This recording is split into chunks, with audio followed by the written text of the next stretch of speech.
मित्रांनो नमस्कार. Book vision या यूट्यूब चॅनलवर मी प्रतीक आपलं मनापासून स्वागत करतो. मित्रांनो, आज आपण पाहणार आहोत the magic of thinking big या पुस्तकाचा सारांश.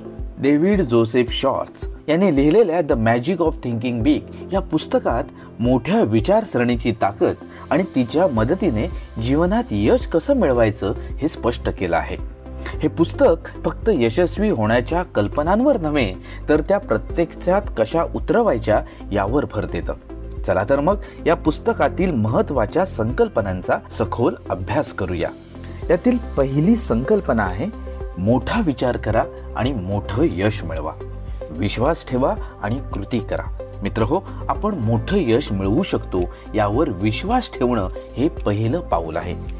तुमच्या मनात जसा विचार आहे तसेच तुम्ही व्हाल. जर तुम्ही स्वतःवरती विश्वास ठेवला तर तुमच्या कृतीत तो आत्मविश्वास झळकतो.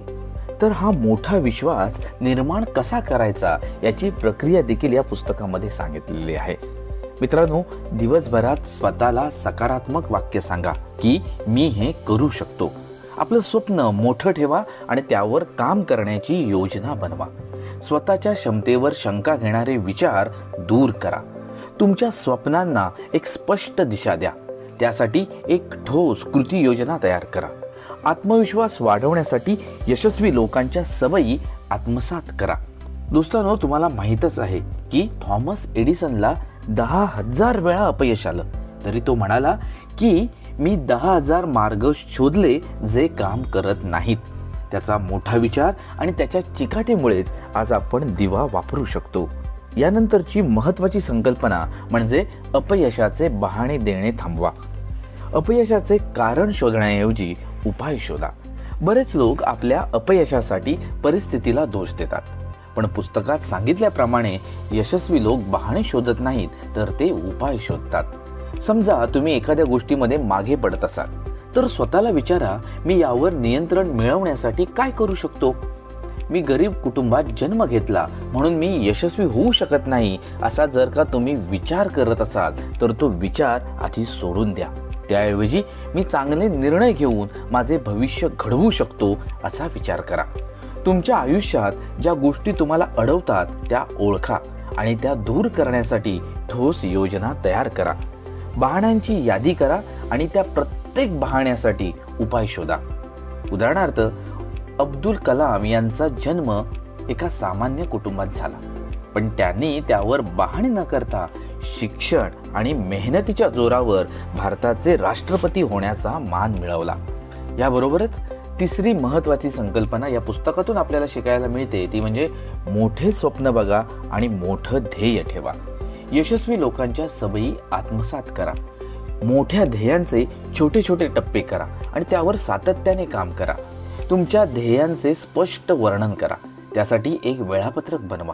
दररोज तुमच्या प्रगतीचा आढावा घ्या. अशक्य वाटणाऱ्या गोष्टींसाठी कृती योजना तयार करा. दररोज तुमच्या ध्येयासाठी किमान एक तरी पाऊल उचलण्याचा संकल्प करा. तुमच्या ध्येयांवर लक्ष केंद्रित करण्यासाठी व्हिज्युअलायझेशन तंत्राचा वापर करा. दोस्तांनो, वॉल्ट डिझनेला अनेक वेळा नकार मिळाले, पण त्याने कधीही आपले मोठे स्वप्न सोडले नाही आणि अखेर डिझने वर्ल्ड उभं राहिलं. या पुस्तकातून चौथी महत्त्वाची संकल्पना आपल्याला शिकायला मिळते ती म्हणजे कृतीमधून आत्मविश्वास वाढवा.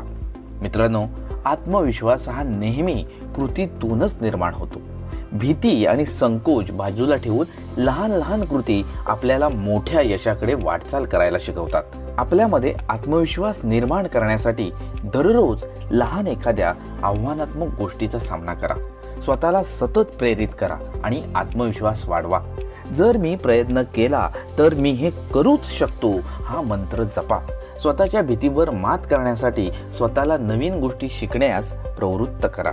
स्टीव्ह जॉब्सने स्वतःचा पहिला प्रोडक्ट तयार करताना भीतीवर मात करून सतत कृती केली आणि म्हणूनच ॲपल हे नाव जगभरात गाजत आहे.